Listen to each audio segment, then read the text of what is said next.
Daniel Mercer stood in the empty hotel suite, staring at the open closet where Sophia's designer dresses had hung just yesterday.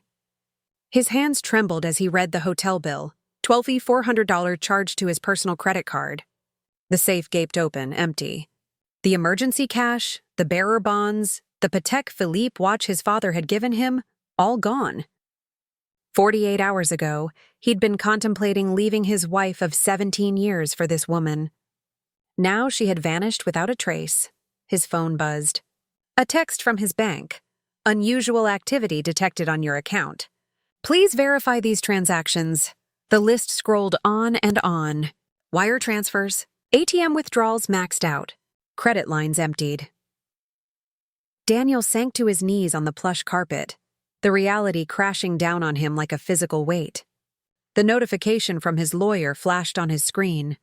Divorce papers have been served to your home address as instructed. Too late, he realized. Far too late. 6 months earlier, Mercer Financial Group, building generational wealth since 1986. Daniel adjusted his tie as he passed under the sign bearing his family name. At 45, he had built the company his father founded into one of Boston's most respected wealth management firms. He had the corner office, the colonial house in Beacon Hill, the summer place in Martha's Vineyard. He had Rebecca, his college sweetheart turned wife, who chaired 3 charity boards and still managed to make it to every one of their son Ethan's lacrosse games at Exeter. What Daniel didn't have was passion. Or so he told himself on nights when he worked late, staring out at the city lights, wondering when exactly his life had become so predictable. The Caldwell portfolio review is ready for you, his assistant said as he walked through the door, and Mrs. Mercer called. She wanted to remind you about the benefit tonight. Daniel nodded, already scanning the quarterly reports. Tell Leon I'll need to see the Caldwell numbers before lunch. His phone chimed with Rebecca's text. Don't forget, 7 p.m. sharp. Museum of Fine Arts, black tie. Love you. He typed back a quick affirmative and set the phone aside. The Museum of Fine Arts benefit. Another night of the same conversations with the same people. Another night of Rebecca being perfect, making all the right connections, saying all the right things. Daniel loved his wife. That wasn't in question. But somewhere along the way, between the mortgage and the board meetings and the strategic 5-year plans, something had gone missing. Something that made his heart race. Something that made him feel alive. That night, at the gala, Rebecca was resplendent in midnight blue, working the room with practiced ease. Daniel performed his duties as expected, smiling, shaking hands, discussing the market outlook with potential clients. Scotch. Neat? He told the bartender during a momentary escape. Make that 2, said a voice beside him. She was standing there in a burgundy dress that clung to her curves, dark hair cascading over one shoulder, late 20s, maybe 30, a face that belonged in magazines. The silent auction is depressingly predictable, she said, accepting her drink. Weekend in Nantucket. Golf with a Patriots player. A yacht excursion. She sighed dramatically. Don't rich people ever want anything interesting? Daniel raised an eyebrow. And what would qualify as interesting? I don't know. Skydiving with a physicist. Cooking lessons from a former spy. A night ghost hunting in an abandoned asylum. She smiled, extending her hand. Sophia Reyes, art consultant to people with more money than imagination. Daniel Mercer. Recognition flickered in her eyes. Of Mercer Financial? Now I feel special. I've just insulted the taste of Boston's elite to one of Boston's elite. Don't worry. Your assessment isn't wrong. Her laugh was warm, unrestrained. Nothing like the careful, measured chuckles that echoed around the gala. So what does Daniel Mercer find interesting? She asked. Before he could answer, Rebecca appeared at his side, her hand slipping through his arm with practiced ease. There you are. The Andersons want to discuss that charitable trust option. Her eyes turned to Sophia, polite but assessing. Hello, Rebecca, this is Sophia Reyes. She's an art consultant. Lovely to meet you, Rebecca said with the perfect smile she'd perfected over 17 years as Mrs. Daniel Mercer. I hope you're enjoying the event. It's illuminating, Sophia replied. Your husband was just about to tell me what he finds interesting in life. Rebecca laughed lightly. Work and more work lately. We barely see him at home. She turned to Daniel. Darling, we shouldn't keep the Andersons waiting. As Rebecca guided him away, Daniel glanced back. Sophia raised her glass in a small toast, her eyes never leaving his. Later that night, as he loosened his bow tie in their bedroom, Rebecca organized her jewelry with methodical precision. You seem distracted tonight, she commented. Not looking up. Long week, Daniel replied automatically. Rebecca paused, earrings in hand. We haven't had a real conversation in months, Daniel. What do you mean? We talk every day. We coordinate schedules. We discuss Ethan's college applications. We talk about the house repairs and your mother's birthday gift. She set the earrings down carefully. When was the last time we talked about us? Daniel felt a flicker of guilt. We're fine, Beck, just busy. Are we? She looked at him directly now. Sometimes I wonder if you're happy. Of course I am. The answer came too quickly, too rehearsed. Rebecca studied him for a long moment. I've scheduled that couple's retreat in Vermont. The one Dr. Brenner recommended. 2 weekends from now. Daniel stiffened. I have the Chicago conference that weekend. The conference you said wasn't essential? The one you said Leon could handle? Rebecca's voice remained even, but her eyes held a challenge. Things have changed. The Westfield acquisition is in a delicate phase. Rebecca turned back to her jewelry box. Things always change, Daniel. That's the one constant in our marriage lately. The next morning, Daniel found a business card on his desk. Sophia Reyes, Art Acquisitions and Consulting, with a handwritten note. For when you're ready to discover something interesting. She should have thrown it away. Instead, he slipped it into his wallet. 3 days later, he called her. So, this is what Daniel Mercer finds interesting, Sophia said, leading him through the private gallery in the South End. It had started innocently enough. A consultation about diversifying into art investments, a lunch meeting to discuss market trends, a private viewing of an up-and-coming artist's work. But there was nothing innocent about the way his pulse quickened when she texted. Nothing professional about how his eyes followed her movements.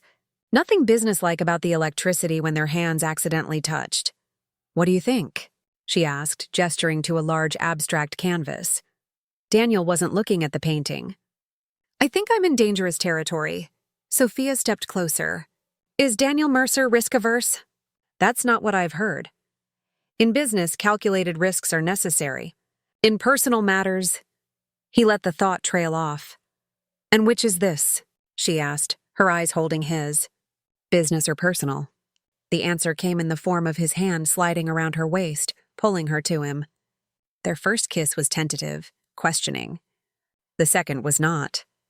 Later, in her loft apartment with its floor-to-ceiling windows overlooking the city, Daniel watched her sleeping form in the fading light. He should feel guilt, he thought. Instead, he felt more alive than he had in years. His phone buzzed. Rebecca. Meeting with Ethan's college counselor pushed to 5:30. Can you make it? Reality intruded, cold and demanding. Daniel replied that he was caught in meetings, knowing Leon would cover for him if asked. It wasn't the first lie. It wouldn't be the last. Over the following weeks, Daniel constructed an elaborate architecture of deception. Business trips that weren't entirely business. Late meetings that never appeared in the company calendar. A separate phone, purchased with cash. Sophia was intoxicating, unpredictable, passionate, alive in ways that made his structured existence seem like a prison. With her, he wasn't Daniel Mercer, financial advisor, husband, father, pillar of Boston society. He was just Daniel, a man rediscovering desire. Tell me something you've never told anyone, she whispered one night in the darkness of her apartment. I've been terrified of becoming my father, Daniel said, surprising himself with the admission. Respected, successful, and completely hollow inside. She propped herself up on one elbow. And are you? Becoming him? I was, he said, tracing the curve of her shoulder. Until you. Sophia smiled in the dim light. What would Boston society say if they knew Daniel Mercer had a mistress? They'd be scandalized. He pulled her closer. And secretly envious, she laughed. And Rebecca? What would she say? The mention of his wife's name was like a splash of cold water. Let's not talk about her. She must suspect something. Daniel turned away. Rebecca is preoccupied with her own life. The charities, the social calendar, Ethan's college applications. You don't think she knows you anymore, Sophia observed. I don't think she's tried to know me for years, Daniel replied, realizing as he said it that he believed it to be true. We've been going through the motions. And what about us? Sophia asked. Are we just going through different motions? Daniel turned back to her. This is the most real thing in my life right now. In the morning, as he dressed for work, Sophia watched him from the bed. Take me to Paris, she said suddenly. Next week. You said yourself the London client meetings will only take 2 days. Sophia, don't you have that saying? Life is too short not to invest in experiences. Isn't that what you tell your clients? Daniel smiled despite himself. I believe our marketing materials say something like that. So, invest in this experience. She rose from the bed, gloriously naked, and wrapped her arms around him from behind. 3 days. The George Face room service. No phones. Against his better judgment. Daniel found himself agreeing. That evening at home, Rebecca was reviewing seating charts for a fundraiser when he mentioned the extended European trip. London and Frankfurt now? She asked, not looking up from her papers. Last week it was just London. The Dusseldorf group wants to move their accounts to us. It's a significant opportunity. Rebecca set down her pen. You've been traveling a lot lately. The way she said traveling made Daniel's stomach tighten. The European expansion is a priority this quarter. And what about Ethan's campus visits? Those were supposed to be a priority too. He understands. Does he? Rebecca's voice sharpened. Because he didn't sound like he understood when he called me from school yesterday, wondering why you've missed your last 3 weekly calls. Daniel felt a stab of genuine remorse. Ethan. In the intoxication of his affair with Sophia, he'd been neglecting his son. I'll make it up to him, he said. I'll fly him out to Nantucket when I'm back. Just the 2 of us. Rebecca studied him for a long moment. There was a time when you would have moved mountains to be there for him. For us? I'm trying to secure his future. No, Rebecca cut him off. You're running from your present. She stood up, gathering her papers. Go to Frankfurt, Daniel. Go wherever you need to go. Just stop pretending it's for anyone but yourself. As she left the room, Daniel felt the first real crack in the compartmentalized life he'd built, but not enough to cancel Paris. The George V was everything Sophia had promised. Opulent, discreet, intoxicating. For 3 days, Daniel lived in a bubble of luxury and desire, far removed from the complications of his real life. On their last night, over champagne on their suite's balcony, Sophia said, I've been offered a position, art director for a private collection in Geneva. Daniel felt something cold settle in his stomach. Geneva? It's an incredible opportunity. The collector has pieces that haven't been publicly viewed in decades. When would you go? That's the thing. She set down her glass. I've been thinking, come with me. Daniel stared at her. What? Not permanently. Not at first. But we could have a month, maybe 2. You could run things remotely. Test the waters. Her eyes were bright with excitement. It could be a new start. Sophia, I have a company. Responsibilities. Responsibilities you've been evading for months to be with me. She moved closer. Tell me you haven't thought about it. A clean break. No more lies. No more sneaking around. The truth was he had thought about it. In his weakest moments in the dead of night, he had imagined walking away from it all. The pressure, the expectations, the marriage that had become more business arrangement than love affair. I need time to think, he said finally. Sophia nodded, but something in her expression had shifted. Of course. It's a big decision. Back in Boston, the contrast between his 2 lives became increasingly stark. Rebecca moved through their home like a ghost, civil but distant. Ethan's calls went unanswered as Daniel spent long lunches in Sophia's apartment. The office saw less and less of him as he delegated more responsibility to Leon. The Westbrook portfolio is underperforming, Leon reported during one of Daniel's brief appearances at the office. They're getting nervous. Make the standard adjustments, Daniel said dismissively. I trust your judgment, Leon frowned. Daniel, these are $20 million accounts. They expect to hear from you personally. Schedule a call for tomorrow. I'll handle it. Like you handled the Richardson call last week? The one you missed? Daniel looked up sharply. Watch it, Leon. Someone needs to say it, Leon continued undeterred. You're barely present. The team is covering for you, but clients are noticing. The board is noticing. I founded this company. Your father founded this company, Leon corrected. And he'd be concerned about what's happening to it right now. The words hit Daniel like a physical blow. I've been dealing with personal matters. Leon's expression softened slightly. Is everything okay with Rebecca? With Ethan? Everything's fine, Daniel said automatically. I just need to rebalance some priorities. Later that night in Sophia's apartment, Daniel watched her packing up some of her art books. The Geneva offer, he said suddenly. Tell me more about it. Sophia's face lit up. It's with the Rousseau collection. Very private, very exclusive. The salary is extraordinary, and they're providing an apartment in the Old Town. When would you start? 3 weeks from now. She hesitated. Daniel, I haven't accepted yet. I'm waiting. For us to decide. Us. The word hung in the air between them. What if I came with you? He said, the words tumbling out before he could reconsider. Not permanently at first, like you said, but to see if it could work. Sophia crossed the room and took his face in her hands. You mean that? I need to make some arrangements. Set things up at the office. Talk to Rebecca. The last part caught in his throat. It won't be easy. Nothing worth having ever is, she whispered, kissing him deeply. That night, as he lay awake beside Sophia, Daniel made his decision. He would tell Rebecca the truth. Ask for a divorce. It would be messy, painful, possibly ruinous to his reputation. Ethan would be devastated.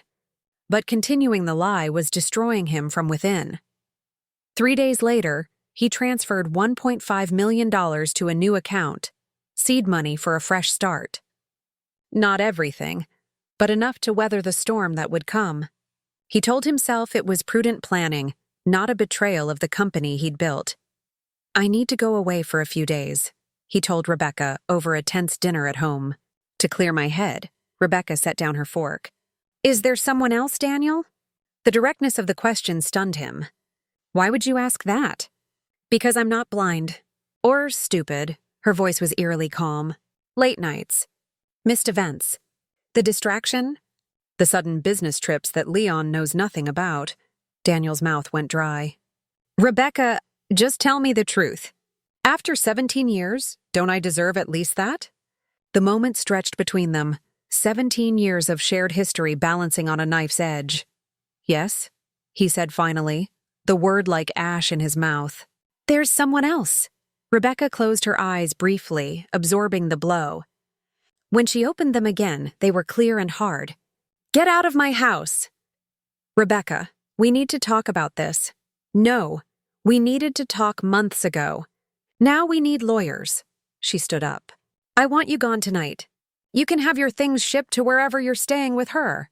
The cold finality in her voice shocked him. This wasn't the emotional scene he'd anticipated. This was worse. Rebecca had already moved beyond grief to calculation. What about Ethan? He asked. What about him? You've barely spoken to him in months. Rebecca's voice cracked for the first time. I'll tell him his father decided other things were more important than his family. Daniel spent that night in a hotel, not with Sophia, but alone. He'd made his choice, burned his bridges. Now he needed to secure what remained of his life. The next morning, he called his lawyer and instructed him to prepare divorce papers. Then he booked a suite at the Four Seasons, a temporary home until Geneva became a reality. He texted Sophia, "It's done." I told Rebecca, I'm all in for Geneva. Her reply came quickly. Meet me at the hotel at 7. We have plans to make. Bring the paperwork for that account you mentioned. We'll need to set up something in Switzerland.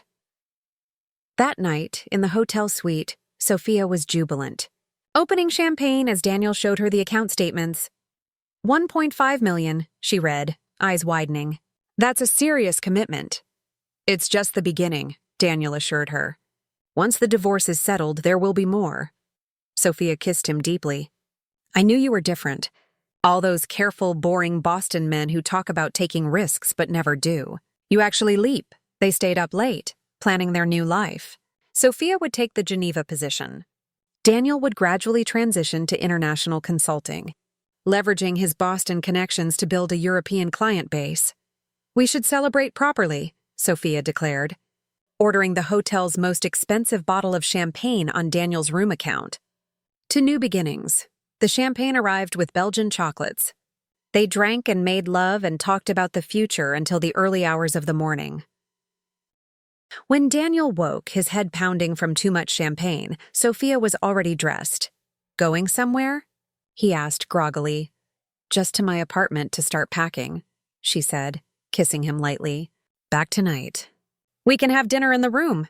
Rest that head of yours. Daniel spent the day making calls, setting things in motion. He spoke to Leon about a temporary leadership transition at the company. He contacted a realtor about listing his share of the Martha's Vineyard property. He tried calling Ethan at school, but the call went to voicemail. Ethan, it's Dad. I know things are complicated right now, but I'd like to talk. To explain. Call me when you can. By evening, Sophia hadn't returned. He texted her, dinner plans? No reply. He ordered room service for one and fell asleep watching CNN.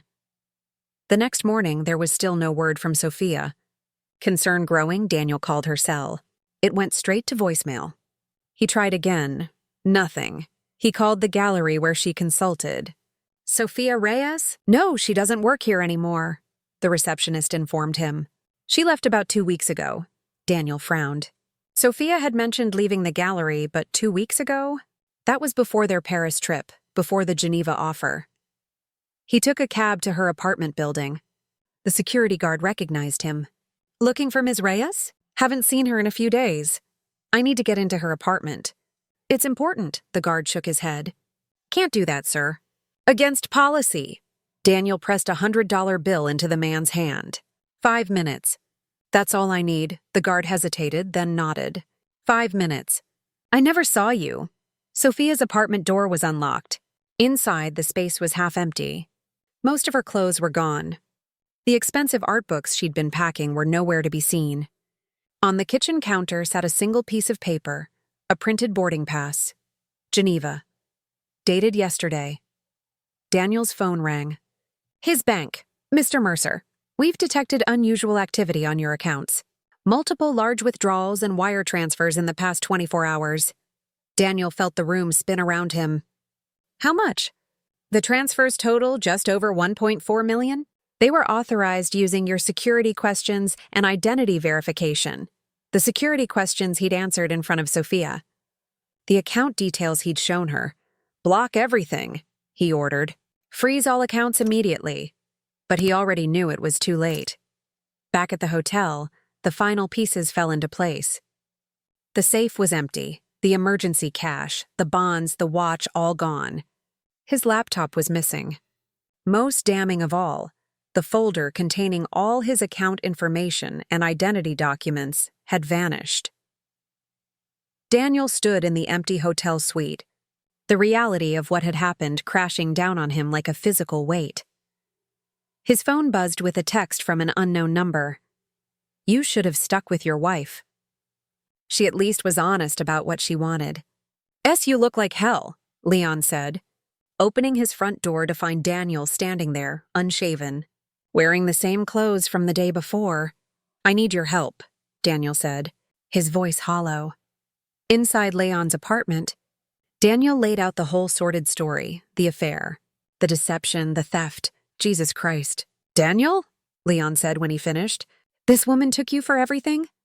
1.4 million, plus about 50,000 in cash and bonds from the hotel safe.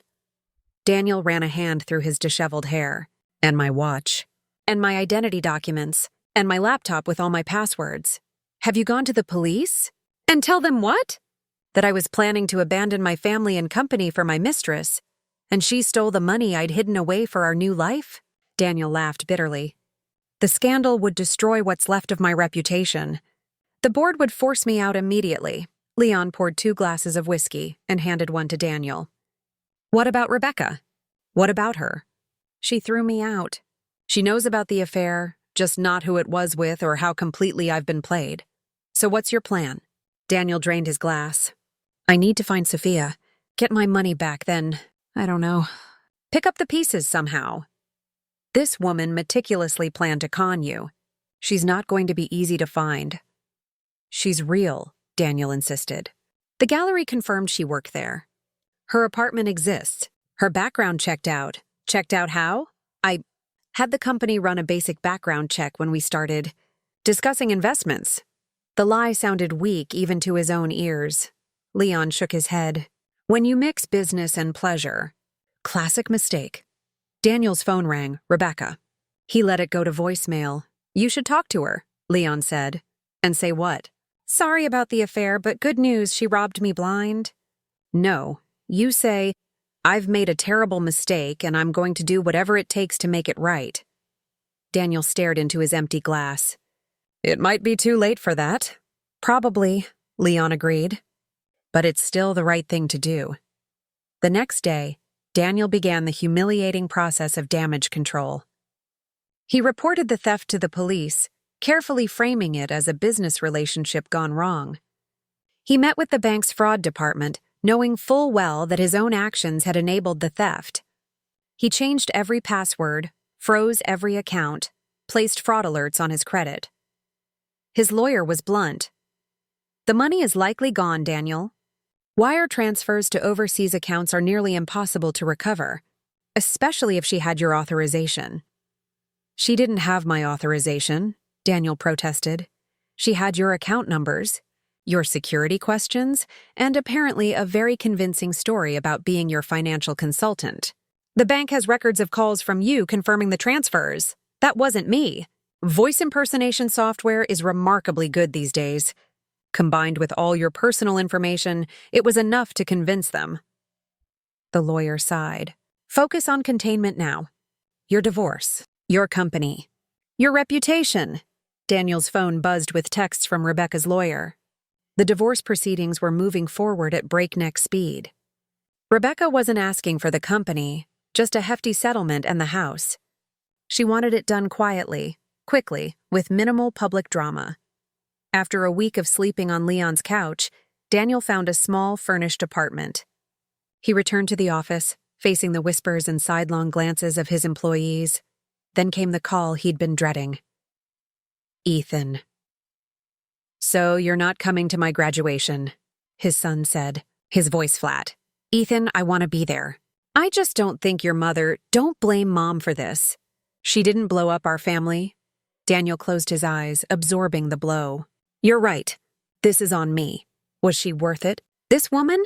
No, Daniel said honestly. No, she wasn't. A long silence followed. Mom said you're not coming to Parents' Weekend either. I didn't think I'd be welcome. You're not, Ethan confirmed. But you should have at least tried. After they hung up, Daniel sat alone in his new apartment, surrounded by rented furniture, the wreckage of his life laid bare. He'd lost his family, his money, possibly his company once the board fully understood what had happened. All for a woman who had never really existed. 2 weeks later, a breakthrough. The private investigator Daniel had hired called with news. Her real name isn't Sophia Reyes. It's Elena Vega. She's done this before. Daniel sat up straight. What do you mean? 3 times that I can find records of.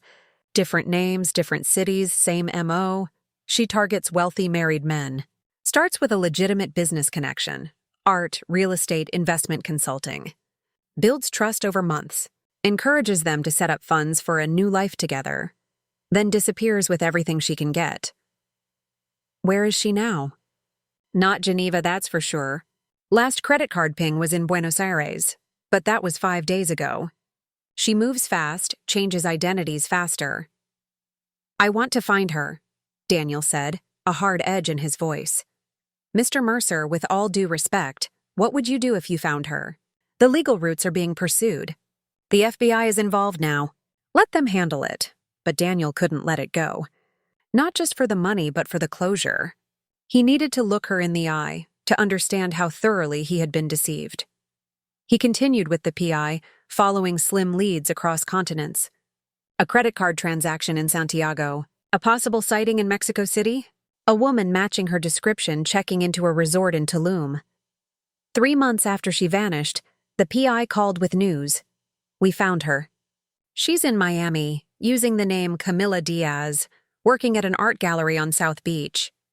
Daniel was on a plane the next morning. The gallery was small but exclusive, catering to wealthy Latin American collectors. Daniel watched from across the street as she, Elena, Sophia, Camilla, whatever her real name was, charmed an older man in an expensive suit. She looked exactly the same, yet completely different. Her hair was lighter now, cut in a stylish bob. Her clothes were more conservative than the outfits she'd worn with him. But the smile, the gestures, the calculated way she touched the man's arm, those were all painfully familiar. Daniel waited until the gallery closed. He watched her lock up and walk toward the parking garage across the street. "Sophia," he called as she reached her car. She froze, then slowly turned. Recognition, then wariness, then something like amusement crossed her face. "Daniel Mercer," she said, her voice even. "You're a long way from Boston. You took everything from me." "Not everything," she countered. "Just what you were willing to risk." "There's a difference." Daniel stepped closer. $1.4 million, my watch? My reputation. Your reputation? She laughed. You destroyed that all on your own when you decided to cheat on your wife and abandon your son. The truth of her words stung worse than any lie. Was any of it real? Any moment? Does it matter? You didn't want real. You wanted fantasy, an escape from your perfect, boring life. She leaned against her car, unnervingly calm. I just provided what you were looking for. By stealing from me. By taking what you offered freely. You were going to use that money to leave your family, Daniel. To start a new life with a woman you barely knew. I just expedited the process. I'm going to the police, Daniel threatened. Right now. With your address, your workplace, your new identity. She didn't flinch. With what evidence? The money was transferred with your authorization, from accounts you controlled to places it can never be recovered from. The cash and bonds can't be traced. Your watch is probably on some Russian oligarch's wrist by now. She smiled thinly. And do you really want to explain to a Miami jury why you were planning to abandon your family with hidden funds? Daniel felt the last of his hope drain away. She had thought of everything. Why me? He asked finally. You were perfect, she said simply. Successful, bored, craving validation. So careful with your client's money, so reckless with your own heart. She checked her watch. This has been illuminating, but I have dinner plans. That's it? You destroy my life and just walk away. You destroyed your own life, Daniel. I just capitalized on the opportunity. Her expression softened fractionally. If it helps, I've done this enough times to recognize the signs. Your marriage was already over. Your relationship with your son was already damaged. You were already looking for an exit. I just made sure it cost you something on your way out. She opened her car door. Don't come back here. Don't try to find me again. Next time I won't be so cordial. This isn't over, Daniel said. But the words sounded hollow even to him. It was over the moment you decided your vows were negotiable. Daniel, she slid into the driver's seat. Go home. Rebuild what you can. Consider it an expensive lesson. As she drove away, Daniel stood in the empty parking garage, the full weight of his choices pressing down on him. The Boston winter was bitter that year, or perhaps it just felt that way to Daniel. He'd returned from Miami with nothing to show for his quest except a deeper understanding of his own foolishness. The company had survived, barely. Leon had stepped up as interim CEO while Daniel took a sabbatical for health reasons. The board had been persuaded not to force him out entirely, though his role had been reduced to founder and senior advisor. The divorce was finalized. Rebecca got the house, a generous settlement, smaller than originally planned due to the theft, and primary contact with Ethan, who refused to speak to his father. Daniel moved into a modest condo in Back Bay. He started therapy. He attended his first AA meeting, though alcohol had only been a symptom of his problems, not the cause. "I lost everything," he told the group during his first share. "My family, my money, my self-respect. And the worst part is, I can't even blame her, the woman who took my money. I handed her the ammunition to destroy me." Slowly, painfully, he began to rebuild. Not the life he had before. That was gone forever. But something new. Something humbler. He volunteered at a financial literacy program for low-income families. He wrote long, unsent letters to Ethan, hoping someday his son might be willing to read them. 6 months after Miami, he ran into Rebecca at a coffee shop. She looked well. Happy, even. "Daniel," she acknowledged, her voice neutral. "Rebecca, you look good." "I am good," she said, surprising him with her candor. "Better than I've been in years, actually." Daniel nodded, absorbing the painful truth. "I'm glad." "You deserve to be happy." They stood awkwardly for a moment. Then Rebecca said, "Ethan asked about you last week." Hope flared in Daniel's chest. "He did?" "He wanted to know if you were okay." She studied him. "Are you okay?" "Getting there," Daniel said honestly. "One day at a time, as they say." Rebecca seemed to make a decision. "He's coming home for spring break next week. Thursday night. If you wanted to come for dinner." She hesitated. "It would be a start." Daniel swallowed hard. "I'd like that. Very much." As Rebecca turned to leave, she paused. "I heard they caught her." "The woman who took your money," Daniel stared. "What? How do you know about that?" "Boston's a small town, Daniel, especially at our level." A ghost of a smile touched her lips. "Apparently, she tried her scheme on the wrong man in San Francisco, a tech billionaire with his own security team. They tracked her to Portugal. Is she in custody?" "From what I heard, yes. Not that it matters much now." "No," Daniel agreed. "It doesn't change anything for us." "For what it's worth," Rebecca said. "I'm sorry she took advantage of you." Her eyes met his directly. "Not sorry enough to forget what you did, but sorry you had to learn your lesson quite so thoroughly." After she left, Daniel sat alone with his coffee, turning over her words. "Not sorry enough to forget what you did. Fair enough. Some betrayals couldn't be undone, only lived with." His phone buzzed with an email notification. The FBI.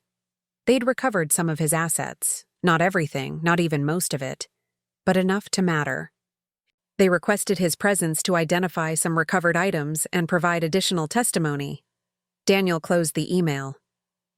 The money didn't matter anymore. What mattered was the dinner on Thursday, the chance to see his son, to begin, perhaps, to make amends. He thought of Sophia, Elena, whoever she was. In a strange way, he owed her a debt. She had taken his money, yes. But in doing so, she had forced him to confront the emptiness that had led him to her in the first place. The discontent that had poisoned his marriage long before she appeared. The careless disregard for what really mattered. Outside, snow began to fall, soft and clean against the darkening sky. Daniel watched it cover the sidewalks, the streets, the world transformed in gentle white. Tomorrow would be another step forward. Another day of rebuilding. Another chance to be worthy of forgiveness, even if it never came. He picked up his phone and typed a message to Ethan. "I heard you'll be home next week. Looking forward to seeing you. Love, Dad," he hesitated, then pressed send. Some prices were too high to pay. And some lessons came at a cost beyond measure, but even in the wreckage there was value to be found. A chance, however small, for redemption. And that wraps up today's story. Now we want to hear from you. Where are you watching from? Drop your city or country in the comments, and let's see how far these stories reach. If this story moved you or gave you chills, give it a like, share, and subscribe for more powerful stories. One last thing, rate the story from 1 to 10 in the comments. Your feedback helps us bring you even better ones next time. Thanks for watching. We appreciate you being part of this storytelling journey.